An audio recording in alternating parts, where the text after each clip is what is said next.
Assalamualaikum warahmatullahi wabarakatuh. Perkenalkan, nama saya Desniati, NIM 203210148, Prodi Manajemen Pendidikan Islam, Fakultas Tarbiyah.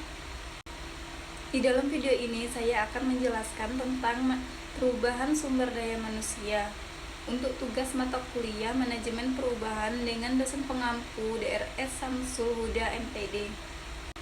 Baiklah, langsung saja untuk pembahasan pertama, yaitu tentang pandangan perubahan sumber daya manusia menurut para ahli. Berikut ada dua pengertian perubahan sumber daya manusia menurut para ahli beserta. Yang pertama yaitu menurut Gary Dessler, seorang ahli manajemen sumber daya manusia yang terkenal, menggambarkan perubahan sumber daya manusia sebagai suatu serangkaian tindakan yang diambil oleh manajemen perubahan untuk mempengaruhi pengetahuan atau memperbarui keterampilan dan kemampuan anggota-anggota organisasi dalam rangka meningkatkan efisiensi dan efektivitas organisasi. Dessler, J. 2015. Berikut adalah yang kedua, menurut Michael Armstrong,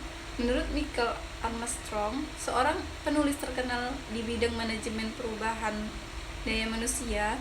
Perubahan sumber daya manusia adalah proses perencanaan dan implementasi perubahan dalam perubahan terencana dalam aspek sumber daya manusia dalam rangka meningkatkan kontribusi individu dan organisasi dalam pencapaian tujuan strategis. Armstrong M. 2014. Selanjutnya itu pembahasan tentang cara daya manusia atau sumber daya manusia siap berubah. Yang pertama, pendidikan dan pelatihan berkelanjutan. Yang kedua, pemahaman perubahan organisasi. Yang ketiga, kemampuan adaptasi. Yang keempat, komitmen terhadap perubahan. Yang kelima, kolaborasi dan tim kerja. Dan yang keenam, resiliensi emosional. Dan terakhir, yang ketujuh, partisipasi dalam proses pengambilan keputusan. Selanjutnya itu pembahasan tentang cara bekerja dengan orang kreatif. Yang pertama, berikan kebebasan kreatif.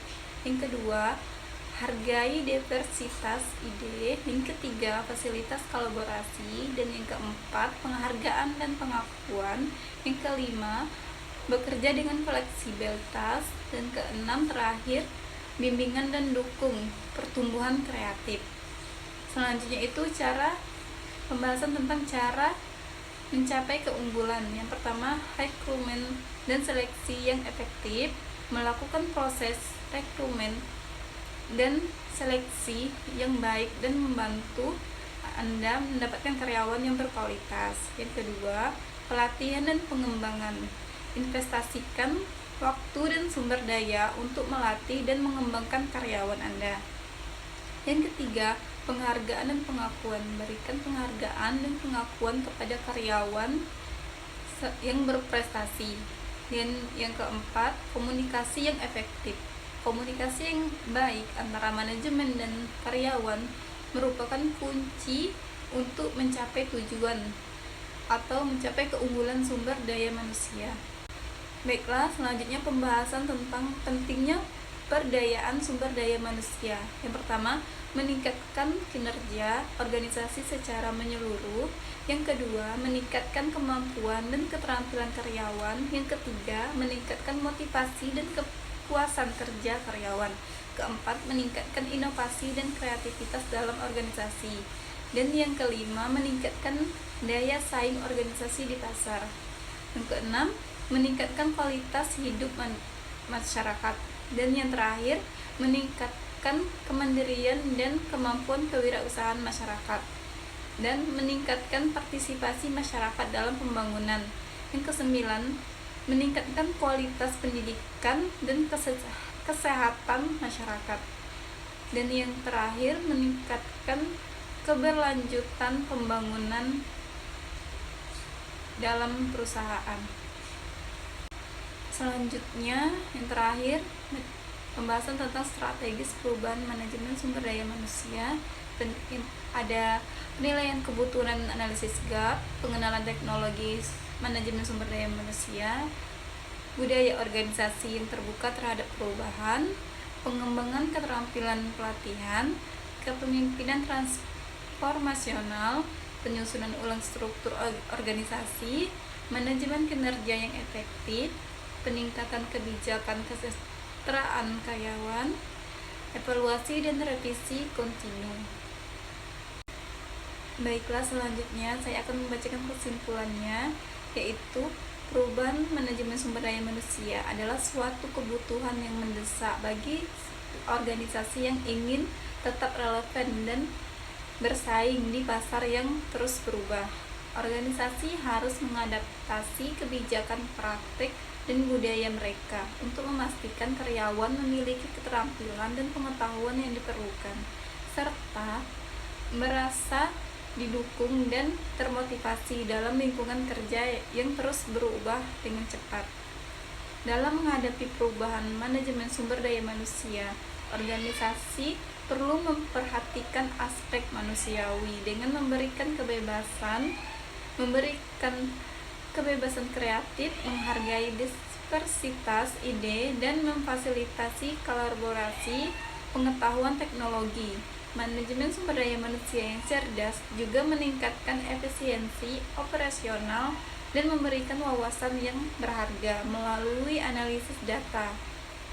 Pentingnya kepemimpinan yang kuat dan inklusif juga tidak dapat dilewatkan.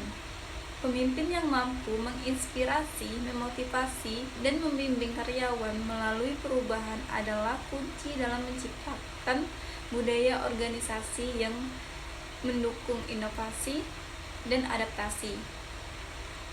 Dalam rangka memastikan keberlanjutan evaluasi terus-menerus dan penyesuaian strategi, manajemen perubahan atau manajemen sumber daya manusia menjadi esensial. Organisasi harus selalu siap untuk merespon perubahan dalam lingkungan bisnis, serta memperbarui kebijakan dan praktik mereka sesuai dengan tuntunan pasar yang berkembang. Dengan menerapkan pendekatan strategis ini, organisasi dapat membangun fondasi yang kokoh untuk pertumbuhan jangka panjang, penciptaan lingkungan kerja yang produktif dan inovatif, serta memastikan kesejahteraan karyawan. Perubahan manajemen sumber daya manusia bukan hanya sekedar tugas, tetapi suatu keharusan untuk mencapai kesuksesan dalam era bisnis yang dinamis dan kompleks saat ini. Sekian, itulah yang dapat saya bahas dalam materi manajemen sumber daya manusia atau manajemen perubahan dalam makul ini. Saya akhiri. Wassalamualaikum warahmatullahi wabarakatuh.